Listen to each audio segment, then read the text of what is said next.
In the early hours of March 27, 2021, the body of 21-year-old Irina Zhuk was found in a ward of the Central Hospital in the Fatezh district of Russia. The body was in the elevator, covered in blood and showing signs of violence. Irina was a nurse and had been doing an internship at the hospital for a few months. The crime shocked the staff, and everyone was wondering who would do something like that. Irina Zhuk was a 21-year-old Russian woman born in the Kursk region. The daughter of divorced couple Konstantin and Natalia Zhuk, she was described by friends and family as a very dedicated and intelligent person. Irina graduated from high school with one of the best grades in the school and then entered the Kursk Medical University. At the time of the events, she was engaged to a man who was serving in the army. According to people close to her, Irina had a dream of getting married and moving to Moscow, the country's capital, to study medicine. She was very happy doing her internship as a nurse at the Central Hospital and hoped to acquire as much practical knowledge as possible. It is said that Irina got on very well with all the other staff at the hospital and was often praised by her patients, who felt very well looked after by her. However, there was one person in the hospital who bothered Irina. His name was Andrei Suragin. Irina and Andrei got on well at first, but then it became difficult for them to get along as work colleagues. Andrei was 30 years old, married, and had been working as a doctor at the Central Hospital for some time. He and Irina were part of the team assigned to work in the hospital's Red Zone. The Red Zone was a closed ward created on the 4th floor of the Central Hospital just to treat people infected with COVID-19. Remember that the year was 2021 and the world was still suffering from the global health crisis that had spread.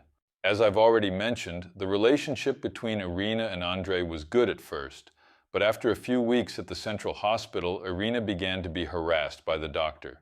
Andrei took advantage of the fact that he and Irina spent hours together working in the closed ward of the Red Zone to make unpleasant advances against the young woman. First, he started complimenting her on her beauty, then the touches began, and then came the hugs and kisses on the face and neck without permission. Andrei acted as if he was joking, but Irina didn't like it one bit. Irina always made it clear that she had a boyfriend and that she was there to work, that's all. Andrei, who was already married, didn't give a damn and continued to harass Irina. Irina wasn't the only woman Andrei harassed at the hospital, according to other employees. The doctor used to harass all the women he found beautiful, including patients, and it didn't matter if they were engaged. Although he was described by some colleagues as an intelligent and calm man, deep down Andrei was a self-centered man who took advantage of his position as a doctor to get what he wanted and wouldn't take no for an answer. With each passing day, Andrei's desire for Irina became a complete obsession, an obsession that would result in a brutal crime. On March 26, 2021, at 8 a.m., Irina Zhuk started her shift at the Central Hospital in the Fatezh district. She was very happy as she had a trip scheduled to Moscow for the weekend, where she and her boyfriend would visit the city. Irina's father, who lives in Moscow, spoke to her on the phone a few days earlier. According to him, his daughter was very excited to spend a few days in the city, which she planned to live in the future. Irina's shift was 24 hours, so she had to work until 8 a.m. the next day. When it was around 11 p.m., some of the staff assigned to look after the Red Zone ward at the Central Hospital went down a few floors to go to a party that was taking place at the hospital. The party was a celebration because the hospital had received an award for excellence. The team that came down included Irina, Andrei, and 2 other nurses. According to witnesses who were at the party, Andrei chased and bothered several women, especially Irina. Things got worse after the doctor started drinking. His behavior became more invasive and inappropriate. He even went so far as to try to force the women to drink. Irina was one of them, and even though the doctor knew that the nurse didn't like alcohol, he insisted that she drink. After a while, around midnight, Andrei called Irina and told her that they had to go up to the 4th floor because it was time to work. The other 2 nurses who had come down with them earlier also answered Andrei's call. However, the doctor told them that they could continue at the party for a while longer, claiming that only he and Irina were enough to handle the Red Zone for the time being. The nurses found this a little strange, but they didn't question the doctor, who was really just making up an excuse to have the opportunity to be alone with Irina. As they left the floor where the party was taking place, Irina and Andrei went to the elevator. According to the police, a few seconds after they entered the elevator, Andrei attacked Irina and tried to kiss her. Irina pushed Andrei and asked him to stop. The doctor didn't listen to her and tried to forcibly kiss her again. Irina then slapped Andrei across the face and he was furious. The doctor punched the nurse several times in the face and she fell to the ground. Even with Irina on the ground and unconscious, Andrei continued to hit her with kicks and punches. He then bent down to the nurse and began to choke her with his hands. Andrei still tried to undress Irina, but as she was wearing a special anti-contamination jumpsuit that only the staff of the Red Zone ward wore, he couldn't do it. As soon as the elevator reached the 4th floor and the doors opened, 2 women witnessed a grotesque scene. These 2 women were also hospital employees and were waiting for the elevator to go down to the party. But when the elevator arrived and the doors opened, they saw Andrei standing over Irina trying to remove the special jumpsuit she was wearing. At that moment, one of the women shouted at Andrei and asked what he was doing. Andrei got up quickly and attacked them both brutally. The violence was so severe that one of the women suffered head trauma, but managed to recover well afterwards, unlike Irina. After assaulting these women, Andrei left the place and went to the other side of the ward. At this point, the women started shouting for help and managed to attract the attention of other staff who were in the ward. It is said that these officials were horrified to see Irina's condition. Irina had a deep gash in her head. Her jaw, her nose, and several of her ribs had been broken. There was a significant amount of blood at the scene. It looked like the victim had been run over. The staff rescued Irina and the other 2 women. Irina's condition was critical, so she was taken to a room with more equipment, and the other women were taken to another room. While Irina was receiving medical care, Andrei arrived in the room she was in as if nothing had happened and started helping the other hospital staff. One of these employees noticed that there was blood on Andrei's hands and clothes and asked him whose blood it was. Andrei only said that he didn't know and that at that moment there was something more important to be done, which was to save Irina's life. Up to this point, the staff who had come to Irina's aid didn't know that Andrei was responsible for all this, and they didn't even imagine that the doctor was capable of this. But in the other room, the women who had been beaten by Andrei told the other employees that Andrei was responsible for what had happened to them and to Irina. A doctor who was in the room and who already didn't like Andrei very much because he considered his behavior to be extremely inappropriate, left the room and started looking for Andrei all over the ward. This doctor came into the room where Irina was receiving medical care and confronted Andrei about what he had done. Andrei started arguing with this other doctor and tempers became increasingly flared. At some point, Andrei attacked the doctor and tried to beat him up, but the man managed to dodge and punched Andrei in the face, who fell to the ground.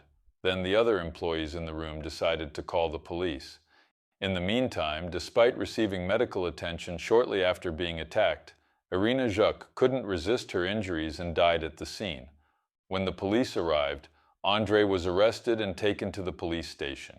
At first, Andrei confessed to the crime but said it was all an accident. He claimed that he had drunk too much and had lost control. However, in his first media interview, Andrei backtracked and said that he only confessed to the crime because the police beat him. Andrei even showed a large bruise on his face, saying it was the result of the beating he had received from the police. But the truth was that the bruise was caused by the other doctor who had fought with him in the hospital after learning what he had done to Irina and the other women. Andrei tried to take advantage of this and invented this story of police violence to try to get away with it. However, several hospital employees who witnessed his fight with the other doctor testified that Andrei already had this bruise before the police arrived at the hospital. As a result, Andrei's story was disproved, and he remained in prison. It was the police who broke the sad news to Irina's family about what had happened to her. The police spoke to the victim's mother and stepfather, who were devastated. Irina's father, Konstantin Zhuk, who lives in Moscow, was warned by his son.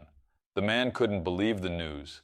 Irina was scheduled to travel to Moscow to visit him and her boyfriend in a few days. Konstantin had even bought his daughter a present to surprise her.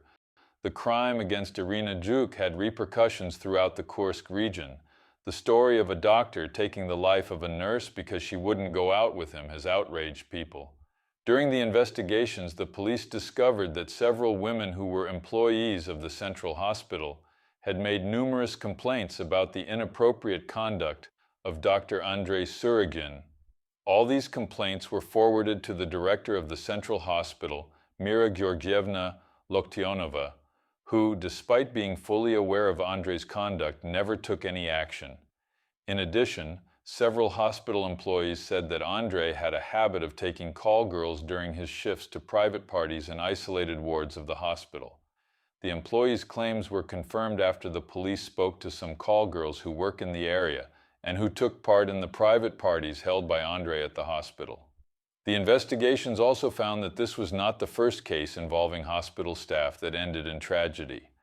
In 2012, a plumber and a hospital janitor died after entering a sewer hatch and breathing in a large amount of ammonia fumes. According to employees, the hospital director knew about the risks and still ordered the two men to enter the premises without proper equipment. When contacted by journalists, Mira Loktionova declined to give a statement. According to the hospital administration, the woman went on medical leave and would only return after a few months. Irina Zhuk's wake took place in the Kursk region. Hundreds of people attended the farewell ceremony to say goodbye. It is said that Irina's father placed the present he had bought for her inside his daughter's coffin. This was his way of giving a present to his daughter, who is no longer here. In November 2021, 8 months after the crime, Andrei Surogin's trial began at Fatezh District Court in the Kursk region. Several witnesses, Irina's family and journalists also appeared in court. During his trial, Andrei said he didn't remember anything about that night because he was so drunk. The prosecution said that this version didn't make sense because when he was taken to the police station, as soon as he was arrested, he confessed to the crime and even gave details of how it all happened. Hospital employees who witnessed Andrei's inappropriate behavior that night, which culminated in the crime, also spoke in court. They told how Andrei pursued Irina even though she said she wanted nothing to do with him. They also told of how Andrei hit on various hospital employees and patients, and of his private parties with call girls. Also during the trial, the prosecution presented the autopsy report carried out on Irina, which showed the severe damage she had suffered. According to the prosecution, Andrei broke the victim's hyoid bone while choking her, and that this was only possible due to the great force he used, as if he was very angry. The defense tried to refute the prosecution's claim, saying that the hyoid bone may have been broken at the time of Irina's intubation, when she was rescued. This is indeed something that can happen, however. The prosecution presented another report which stated that the bone was broken due to external rather than internal pressure. In this case, it was a force coming from outside, from Andrei's hands, and not something from inside, which would have been intubation. Finally, after a few hours of deliberation, Andrei Surogin was sentenced to 12 years in prison and to pay 5 million rubles to Irina Zhuk's family. 5 million rubles is approximately $59,000 according to the current exchange rate. The victim's family was not happy with the sentence and asked for a harsher penalty to be imposed on the criminal, but the court claimed that this was the maximum that Russian law allowed. Konstantin Zhuk, Irina's father, was very angry and said that if it were Soviet times, Andrei would have been executed by now. Andrei Surogin is currently serving his sentence in a maximum security colony in the Kursk region.